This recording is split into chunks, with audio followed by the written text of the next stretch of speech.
सुसाटचा वारा आणि विजांच्या कडकडाटासह पालघर जिल्ह्यामध्ये रात्री 10 वाजल्यापासूनच मुसळधार पावसाने हजेरी लावलेली आहे आणि याच मुसळधार पावसामध्ये खरसेत गोवारीपाडा या परिसरातल्या एका घरामध्ये रात्री चक्क वीज कोसळलेली आहे। आपण बघू शकता की मी आता त्याच विलास धानवा नावाच्या व्यक्तीच्या घरामध्ये आहे। आपण जर बघितलं तर हे जे समोर जे आपल्याला वायर दिसतंय हे मी घराच्या आतमध्ये आहे आणि जी वीज जी आहे ही डिश टीव्हीच्या केबल मधून घरामध्ये शिरली। आपण जर बघू शकता हा कापड जे आहे हे पूर्णपणे जळालेला आहे हे विजेचा। आणि मी माझ्या कॅमेरामॅन अजयला सांगेल की अजय ही वस्तुस्थिती दाखव की ही जी लाकडाची भिंत आहे ह्या ठिकाणी पूर्णपणे वायर होतं आणि हे वायर पूर्णपणे जळत गेलेलं आहे। घरामध्ये जर बघितलं तर आपण पूर्ण वायराचे तुकडे जे आहेत हे जळालेले आतमध्ये पडलेले आहेत। आणि समोर जर आपण या ठिकाणी जर बघितलं तर ही वीज जी आहे ही अशाच पद्धतीने घरामध्ये शिरली आणि घरामधून ही वीज जी आहे वायराच्या माध्यमातून ही हॉलमध्ये त्यांची टीव्ही होती या टीव्ही मध्ये वायराच्या माध्यमातून आली। या ठिकाणचे उपकरण जर बघितले तर टीव्हीचे जे साहित्य आहे हे पूर्णपणे जळून खाक झालेलं आहे। पूर्ण एक ब्लास्ट एक या घरच्या लोकांचं म्हणणं आहे की एक आगीचा गोळा होता आणि तो गोळा ह्या वायराच्या माध्यमातून आला।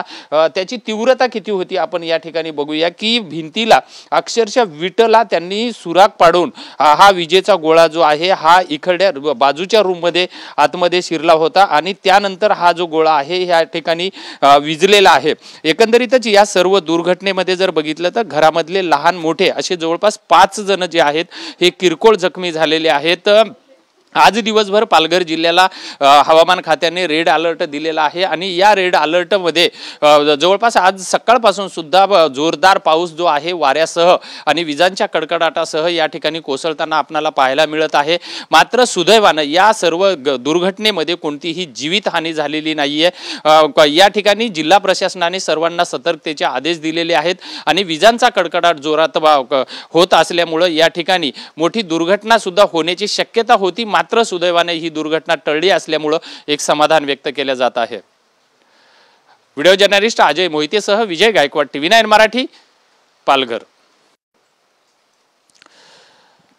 सुसाटचा वारा आणि विजांच्या कडकडाटासह रात्री 10 ते 10:30च्या सुमारामध्ये मोठ्या प्रमाणामध्ये मुसळधार पाऊस पडलेला आहे आणि याच पावसामध्ये पालघर जिल्ह्यातल्या खरसेत गोवारीपाडा या ठिकाणचा विलास धानवा यांच्या घरामध्ये रात्री वीज कोसळलेली आहे। आपण बघू शकता की हे त्यांचं कुटुंब आहे आणि याच कुटुंबातला जे रात्रीच्या त्या वीज कोसळल्याच्या नंतर हे सर्व कुटुंब हे जखमी झालेलं होतं। यांच्यावरती मनोरच्या रुग्णालयामध्ये प्राथमिक इलाज करून आता यांना घरी आणलेलं आहे। आपण जर परिस्थिती बघितली तर हे सर्व आदिवासी पाडे आहेत आणि या आदिवासी पाड्यामध्ये जो आजूबाजूचा पूर्ण परिसर जो आहे हा जंगलाचा परिसर आहे, गावखेड्यांचा परिसर आहे।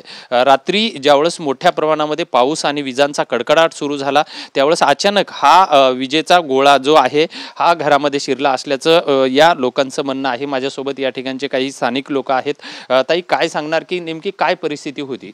जेव्हा त्यांनी आम्हाला फोन केला तेव्हा आम्ही इथे अक्षरशः आलो होतो। ते सांगत होते की आगीचा गोळा जो असतो तो अचानक वायर मागे आला आणि इथे स्फोट झाला, जसा आटंबा आपण फोडतो त्याप्रमाणे स्फोट झाला। ह्यांना दोघींना तर अक्षरशः चालता पण येत नव्हतं। जेमतेम त्यांना उचललं आणि रिक्षात बसवलं। तिचा हात आहे तो पूर्ण अपंग झालेला आहे, पूर्ण असं हात अंगठा वगैरे काहीच हालत नाही। मग आम्ही तसंच त्यांना रिक्षात घेतलं आणि सरकारी दवाखान्यात आम्ही घेऊन गेलो। बेटा, तू कुठे होती त्यावेळेस ज्यावेळेस ही घटना घडली? मी बसलेले होते इथे। काय परिस्थिती होती? काय झालं आग पाहायला आग सारखी होते। तुम्ही म्हणजे ज्यावेळेस घरात नेमकं ही परिस्थिती ज्यावेळेस आगीचा गोळा आला त्यावेळेस कसं चित्र काय होतं? मी किचन मध्ये होती, तिथे एकदम आगीचा गोळा जसा आला ते एकदम बरड्याला लागलं तर मी तिथूनशी पडाईसारखी वाटलं तर मी जामत्याम इकडे येऊन पडली।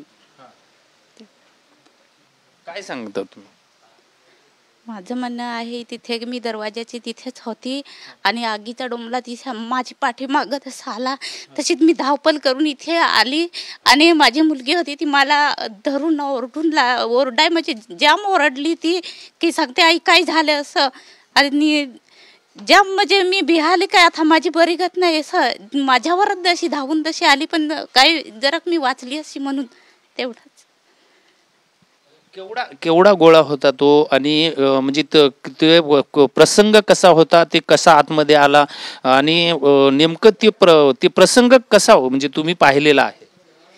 प्रसंग म्हणजे आगीचा गोला असा माझ्या मागेच जसा आला ना, तेवढ्यात मी तिथून धाव घेतली आणि इथं घरी बसून म्हणजे आमचे म्हणजे कान बिन सगळे साप दणकले आणि तिथेच आम्ही पडून राहिलो होतो इथे. बेटा तू कुठे होती ज्यावेळेस हे सगळं झालं? मी दाराजवळ उभी होती आणि दाराची जी कडी राहते ना त्याला पकडलं होतं आणि या सातानी पकडलं होतं आणि त्याच्यामुळे मग म्हणजे जेव्हा ती वीज आली ना तर ती पूर्ण म्हणजे अशी पूर्ण अंगामध्ये सारखी आली आणि पूर्ण म्हणजे माझं अंग एकदम ढिल्लं पडलं. म्हणजे एकदम असं दरवाजापासून म्हणजे मला असं ना झटकून सारखं दिलं आणि त्याच्यामुळे मग मी म्हणजे बाहेर अशी साईडला पडली आणि पूर्ण म्हणजे माझ्या अंगामध्ये शक्तीच नाही राहिली. मग थोड्या टायमाने थोडं म्हणजे फक्त एक हात हा आणि हा पाय पूर्ण म्हणजे त्याच्यामध्ये काय म्हणजे असं जीवच नव्हता. हा आणि हा पाय आता थोडा चांगला म्हणजे हालचाल करू शकतो, पण हाताचं हे जे आहे ना तर हात थोडा माझा हा राहिलेला आहे, म्हणजे त्याची हालचाल व्यवस्थित होत नाही. तुझी काय परिस्थिती झाली होती?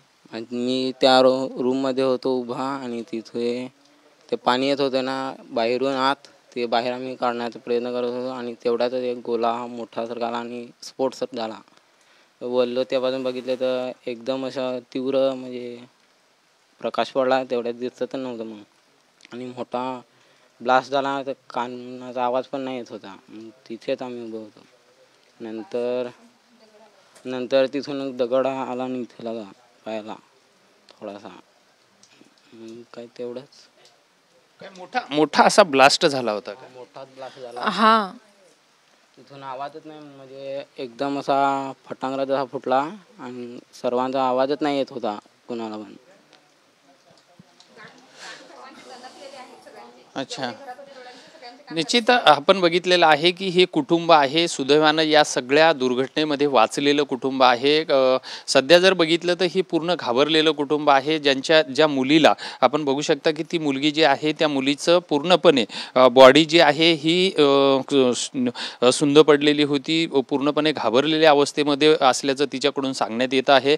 एकंदरीतच जर बघितलं तर सध्या पावसाळ्याचे दिवस सुरू आहेत आणि विजांचा कडकडाटासह पाऊस सुरू आहे. या कुटुंबावरती ते एक संकट आलं होतं मोठं, मात्र सुदैवानं हे सर्वच्या सर्व कुटुंब जे आहे या संकटामध्ये वाचलेलं आहे. मात्र आज आणि उद्या पुन्हा पालघर जिल्ह्याला रेड अलर्ट अतिवृष्टीचा इशारा दिलेला आहे. त्यामुळं नागरिकांनी सुद्धा आता सतर्क राहणं गरजेचं आहे. जे आपल्या घरामधले जे इलेक्ट्रिक उपकरणं जे आहेत हे सुद्धा बंद ठेवावेत, कारण ज्या विजांचा कडकडाट ज्याप्रमाणे होतोय आणि त्याच या घरातलं जे जिवंत उदाहरण आहे, जी घरावरली डिश टीव्ही होती त्या टीव्हीच्या माध्यमातून आणि जे केबल होतं त्याच्या माध्यमातून ही घरात विजेनं प्रवेश केला होता आणि त्यानंतर एक मोठा ब्लास्ट झाला आणि त्यामध्ये ही लोक अक्षरशः भाजलेली होती. मात्र सुदैवाने यामध्ये यांना जास्त गंभीर इजा झालेली नाहीये. सध्या हे सर्व सुखरूप आहेत. नागरिकांनी मात्र आता या अतिवृष्टीच्या काळामध्ये सतर्क राहणं एवढंच गरजेचं आहे. व्हिडिओ जर्नलिस्ट अजय मोहितेसह विजय गायकवाड, TV9 मराठी, पालघर.